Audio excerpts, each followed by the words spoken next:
enthusiasm. My next 3 minutes will be successful if I convey to you folks why chemists think that this is an exceptional result, and why, therefore, chemists will, like Carl Sagan says, require exceptional evidence to support it. And I also want to make sure you folks understand why we nonetheless find it interesting. And what Felisa has found, of course, is a microbe that grows in the environment which has a lot of arsenic and very little phosphorus.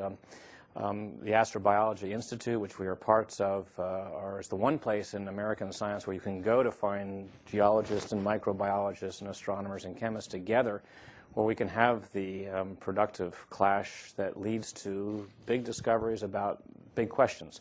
What is life? What could alien life look like?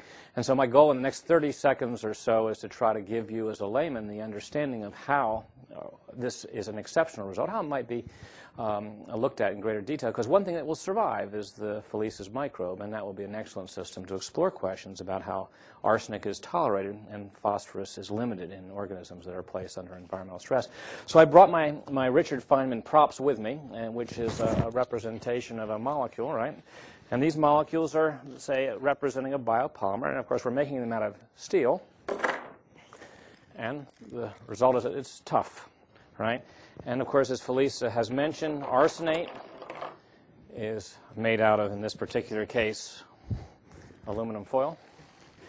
And of course, it's not as tough as steel, but when a bacteria is going to try to form a new chain, it's going to try to find in the environment the links that go to form the chain. And of course, if there's arsenate around, as a weak link, it will maybe confuse and maybe deceived by the structure of arsenate and the similarities to join two chains together, not by a steel chain, but rather by an arsenate chain. And of course, these are compounds that have been studied in model form. The specific arsenate DNA has actually never been isolated, but there are compounds that are similar to it. Different kinds of atoms, but still carbon, oxygen, arsenic, oxygen, carbon linkages. And so we know that they're relatively unstable. They fall apart with half-lives measured in the order of minutes, conveniently. And so when you try to put them into a DNA molecule, right, and then you put it under stress, they fall apart. And then, of course, your biological system says, oh, my God, I've just destroyed my molecule. I've got to go back again. So again, if there's arsenate in the environment, right, you can get the story. You waste a lot of energy and a lot of time trying to put into DNA backbone arsenate, where if the arsenate ester falls apart, you're effectively saying that arsenate is the, I guess we call it the wolf, demon wolf, or demon sheep in sheep's clothing. It fools the enzymes into taking it instead of what it should take. There are two ways that biological systems in general can manage this. One way, of course, is to get very good at distinguishing between sheep and wolves in sheep's clothing, and therefore the end result is, of course, that you don't get fooled by the analog. The other possibility, it's also conceivable that the biological system can have evolved to manage the weak link. And they might manage the weak link by, for example, binding something to the weak link, sequestering it, keeping it tight. But the difficulty that we're having, or in fact almost anybody with chemistry who is familiar with this literature will say is, well, wait a minute, this DNA molecule has allegedly been isolated away from the other molecules in the biological system. So we remember all this old chemistry, and we don't believe it. And that's what you're going to see a lot of people saying. Now, keep in mind, old chemistry can be wrong. And in fact, one of the wonderful things about being in a science is, as Richard Feynman would say, science begins when you distrust experts. And of course, as the expert in chemistry, I'm saying that you should distrust me. But the bottom line out of all this is that what you're looking at here is an exceptional claim based on the context of the chemistry. And of course, when we can go into great details about what experiments you might do in the future to explore this, but what Felisa has produced is a very, very useful system to go ask these kind of questions. One last point. Remember, the weakness of the link is a weakness measured at room temperature, 35, 37 degrees centigrade, 98.6 degrees Fahrenheit, in water. If you go to an exotic environment, and the National Academy of Sciences produced a book, which is actually you can go have. It's coming out of the National Research Council, called "The Limits of Life and Limits of Organic Life in Planetary Systems."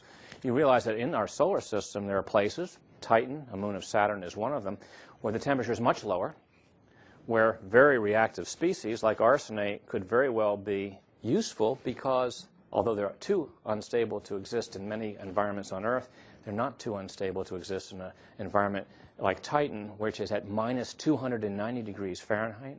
So it's a cold environment. And in fact, you might very well want to have the increased reactivity of arsenic in that environment just to get the reactions that you want to make your biopolymer chains go a little bit faster.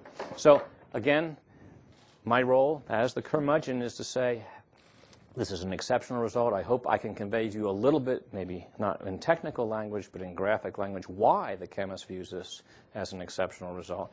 And so you will understand why in the NASA astrobiology program over the years, as these various disciplines of chemists and who are the doubters or the deniers, the microbiologists, the geologists will interact in a way to bring forward the process that science is, which is, of course, the clash of contradicting cultures in an effort to come up with the truth, to inspire, of course, Americans' youth to go through the effort of studying science, so they knowing full well that there are these kinds of very interesting questions out there, like what is life and where might we find it, if not on Earth. Thank you, Steve. I have a question for you. So, would you, as an organic chemist, consider replacing your graduate students with microbes to explore these reactions? Many of my graduate students are undoubtedly watching, and I love you all, and I wouldn't think of replacing them. Okay, fair enough answer. Okay, our next speaker is Dr. Pan Conrad. She's a planetary scientist at the Goddard Space Flight Center and also the deputy PI in an investigation that will be flown on the Mars Science Laboratory to be launched in a year from now. It's the first astrobiology mission since Viking, and whose goal is to look for evidence of habitability and the potential for current and past life on Mars. Please, Pan. Well, I don't think I'm going to classify myself either as curmudgeon or otherwise. My role in the astrobiology spectrum is to think about how we might predict the habitability of environments off the Earth. And the way I go about that is to see what I can learn about environments on the Earth and try to develop metrics for habitability. So I find this result delightful because it makes me have to expand my notion of what environmental constituents might enable habitability. So for example, if you just think about an environment in terms of what it's made of and how those things are arranged, you have a concept of an environment just like the chemical environment. Everything is a function of its constituents and how they're arranged. So what is really interesting about this result is if you can make a biomolecule that has substitutions in it, the properties have to change as a function of new constituents. So it opens up a whole new line of questioning. What might those changes be? What do they portend for the evolution of that chemistry? What do they mean about the environment? And by the same token, we might learn something new about habitable environments by understanding how organisms that are there adapt to the presence of new or limited chemical constituents. With respect to space exploration, this is a very interesting result again, because the implication is that we still don't know everything there is to know about what might make a habitable environment on another planet or a satellite of another planet. We have to increasingly broaden our perspective. So perhaps arsenic is not an essential component for habitability or for life, but it may be one that can be tolerated, and that opens up our perspective to try to understand what other potential components might be tolerated, or in fact even essential, that we presently haven't thought of. Thank you very much. So I'd like to bring this all around and back to Felisa, for her to put her findings in a broader context for us and remind us of exactly what they are and their importance. So let's remind us what we've learned here today. I'm interested in exceptions, and I think many of us are interested in those exceptions to the rules. Why are things constants in nature? That keeps me up at night. Why? I was probably a very difficult child in junior high and high school. But what I'll say is that that kind of openness to questions is part of what I want. I hope that the work of myself and my team that produced this. But I want to really reiterate it. It's not about arsenic, and this isn't about Mono Lake. It's about thinking about life in a planetary context and asking questions, simple questions, with a simple experimental design. And so, in like a bigger scale, let's go from the small, and then we'll go into the abstract. All life on Earth required carbon, nitrogen, oxygen, hydrogen, phosphorus, and sulfur. So I've shown here today that we've discovered a microbe that can substitute arsenic for phosphorus in its major biomolecules.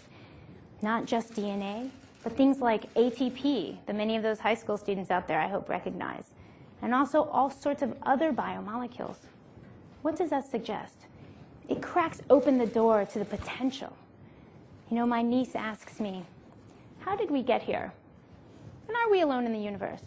And it's profound that we don't know the answers exactly to that yet.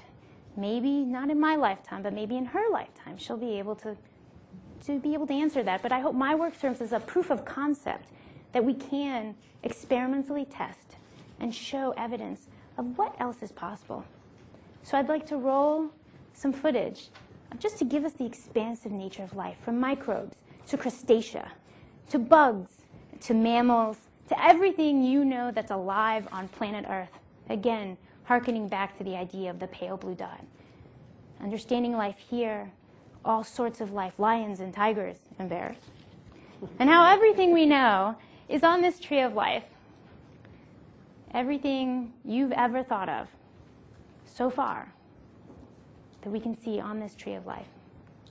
So what we're presenting here today is a member of this tree of life. We're cracking open that door. Strain GFAJ1, the bacterium, is a different way to do business, just to open the possibility to what else is possible. It has solved the challenge of being alive in a very different way than we knew of. What other questions can we ask?